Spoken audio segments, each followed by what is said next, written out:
नमस्कार दोस्तों, welcome back to my channel. अगर आप इंडिया से ऑस्ट्रेलिया मूव करना चाहते हो 2026 में या 2027 में, लेकिन कंफ्यूज हो कि कौन सा वीजा आप चूज करो, कितना पैसा लगेगा, कितना टाइम लगेगा, तो ये वीडियो आपके लिए काफी इंपॉर्टेंट है। इस वीडियो में मैं आपको स्टेप बाय स्टेप एक्सप्लेन करूंगा कि कौन कौन से वीजा ऑप्शन अवेलेबल हैं, पीआर का प्रोसेस क्या है, स्टूडेंट से पीआर का पाथवे क्या है, वर्क वीजा ऑप्शंस क्या है और टोटल कॉस्ट कितना लगता है, और एक रियलिस्टिक टाइमलाइन के बारे में भी बताऊंगा। तो इस वीडियो को एंड तक देखें, क्योंकि एंड में मैं बताऊंगा कि कौन सा पाथवे इंडियंस के लिए सबसे सेफेस्ट है 2026 में।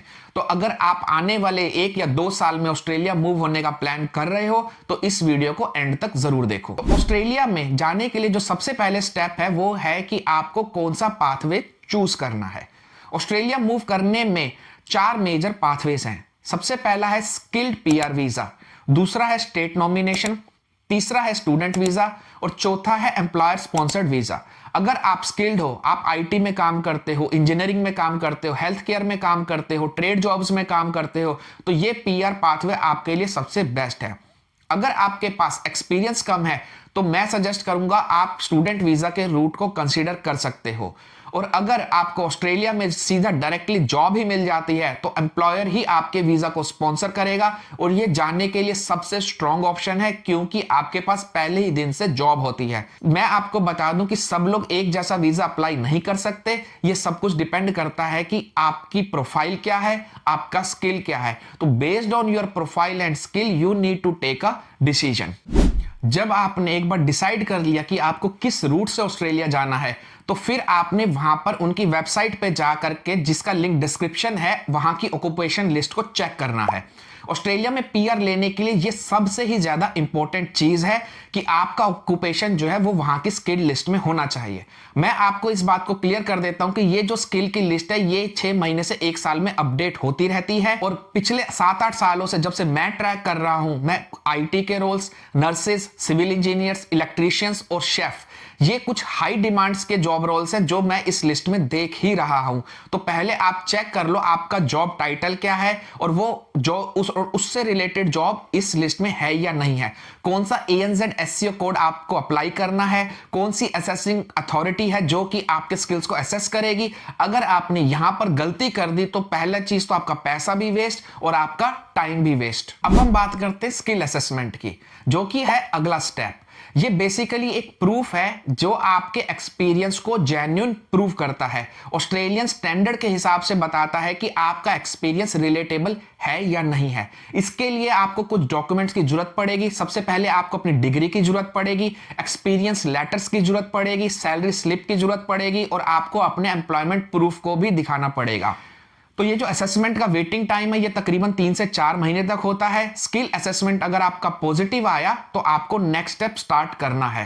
तो जब आपको सबसे पहले आपने एक बार अपना पाथवे डिसाइड कर लिया कि आपने वहां पे जॉब ढूंढनी है, या फिर आपने स्टूडेंट वीजा के थ्रू जाना है, या आपने स्किल्ड पीआर को अप्लाई करना है, तो उसके बाद आपने अपने स्किल्स को एसेस कराना है एक पर्टिकुलर बॉडी के साथ। तो जब वहां से रिप्लाई आ जाएगा कि आपके स्किल्स के इतने पॉइंट्स बैठते हैं, इतना आपका स्किल है, तो उस हिसाब से आपने डिसीजन लेना है। जैसे आपको मैं एक एग्जांपल देता हूं कि आप हो सकता है कि 10 साल से आईटी में काम कर रहे हो, मगर जब आपने स्किल्स को अप्लाई किया तो हो सकता है कि उन्होंने 10 साल आईटी ना कंसीडर करके आपके 6 या 7 साल कंसीडर करें। तो ये सारा के सारा डिपेंड करता है कि आप किस जॉब के लिए या किस ANZ को के लिए अप्लाई कर रहे हो। उस कोड के हिसाब से आपका एक्सपीरियंस कितना रिलेटेड है, उस हिसाब से बताया जाता है कि आप इतने साल इस जॉब कोड में काम करते हो तो आपके इतने पॉइंट बैठते हैं। फिर आप पॉइंट कैलकुलेटर में जाकर के आप अपने पॉइंट्स को कैलकुलेट कर सकते हो। फिर उसके बाद आपने अप्लाई करना है। तो अब मैं आपको बताता हूं ये पीआर पॉइंट्स क्या है। जो ऑस्ट्रेलिया का सिस्टम है ये एक पॉइंट बेस्ड सिस्टम है जो कि पीआर के आपके पॉइंट्स को बताता है। बेसिकली आपको जो पॉइंट मिलते हैं वो आपकी एज के मिलते हैं, आपके इंग्लिश के स्कोर के मिलते हैं, आपके वर्क एक्सपीरियंस के मिलते हैं, आपके एजुकेशन के मिलते हैं, और कुछ केसेस में आपको स्टेट नॉमिनेशन के भी पॉइंट्स मिलते हैं।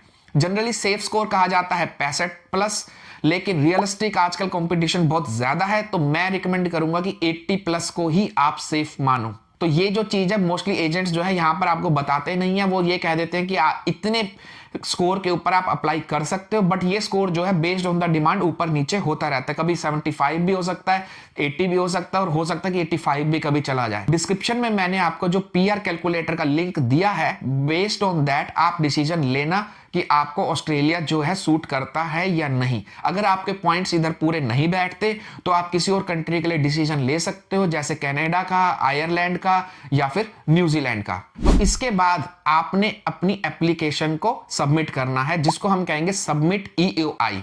ईओआई का मतलब है expression of interest. Skill assessment और इंग्लिश क्लियर करने के बाद ही आप ईओआई को सबमिट कर सकते हो। इसका मतलब यह है कि अब ऑस्ट्रेलियन गवर्नमेंट के पास आपकी एप्लीकेशन चली गई है, आप उनसे कह रहे हो कि आपको वो लोग पीआर दे, क्योंकि आप इसमें इंटरेस्टेड हो, आप वहां पे मूव करना चाहते हो। फिर आप कुछ टाइम के लिए वेट करोगे, जनरली 8 महीने से लेकर के 12 महीने तक। अगर वो ऑक्यूपेशन वहां पे डिमांड में है, आपके पॉइंट्स जो है क्राइटेरिया को मीट कर रहे हैं और पर्टिकुलर स्टेट में आपके जॉब से रिलेटेड रिक्वायरमेंट्स हैं, तो वो आपको पीआर को देंगे, मतलब आपका एक्सप्रेशन ऑफ इंटरेस्ट को एक्सेप्ट करेंगे। तो अब मैं आपको ऑस्ट्रेलिया के वीजा टाइप्स को एक्सप्लेन करता हूं। तो मैं 3 इंपॉर्टेंट वीजा को यहां पे एक्सप्लेन करने वाला हूं। तो सबसे पहले होता है स्किल्ड इंडिपेंडेंट वीजा, जिसको सब क्लास 189 भी कहा जाता है। दूसरा है स्किल्ड नॉमिनेटेड वीजा, सब क्लास 190। और तीसरा है स्किल्ड वर्क रीजनल, सब क्लास 491। जो 189 है, इसमें क्या है, स्टेट की कोई भी कमिटमेंट नहीं होती।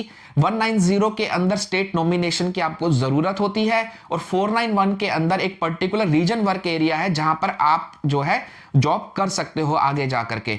तो इस 491 को मोस्टली लोग इग्नोर कर जाते हैं। और सबसे अच्छी चीज इस वीजा की यह है कि इसमें अगर आप देखोगे तो सबसे कम कंपटीशन होता है। तो अगर आपके पॉइंट्स कम बैठ रहे हैं पीआर कैलकुलेटर के अंदर, तो आप स्टूडेंट वीजा या स्टूडेंट पाथवे को भी कंसीडर कर सकते हो।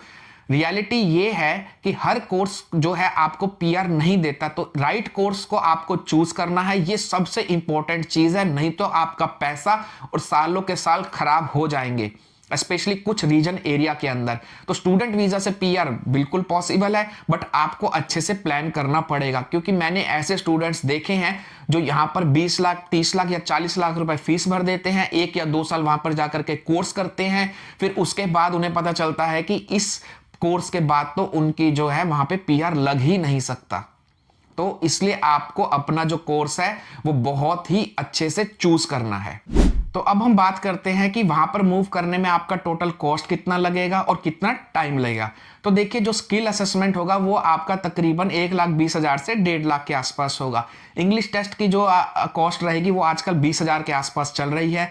वीजा फीस तकरीबन 4,000 AUD के आसपास है। मेडिकल और पीसीसी आपका एक्स्ट्रा लगेगा, जो तो रफली आपका 6 से 7 लाख रुपए ये सारा मिलाकर के इजीली हो जाता है। और पीआर का जो टाइमलाइन है वो आजकल 12 महीने से 18 महीने चल रहा है। अगर आप स्टूडेंट पाथवे के थ्रू जाते हो तो आपके 3 से 5 साल तक लगेंगे। तो मेरी फाइनल एडवाइस आपको ये है कि ऑस्ट्रेलिया मूव करना पॉसिबल है, मगर इसका कोई भी शॉर्टकट नहीं है। तो सबसे पहले आपने अपनी प्रोफाइल को इवेल्युएट कराना है, फिर आपने वीजा को सिलेक्शन करना है, फिर आपने जो अपनी एक्सपेक्टेशन है वो आपने रियलिस्टिक रखनी है। आप ऐसा मत सोचो कि अगर आज आपने अप्लाई कर दिया तो 6 महीने बाद आप वहां पे मूव हो जाओगे। अगर आप सीरियसली ऑस्ट्रेलिया या न्यूजीलैंड में माइग्रेट करने को कंसीडर कर रहे हो, और अगर आप मेरे से कोई भी गाइडेंस चाहते हो, तो आप नीचे कमेंट बॉक्स में मुझे जो है कमेंट कर सकते हो। आप चाहो तो मुझे ईमेल भी कर सकते हो, तो मैं ईमेल के थ्रू आपको रिप्लाई कर सकता हूं।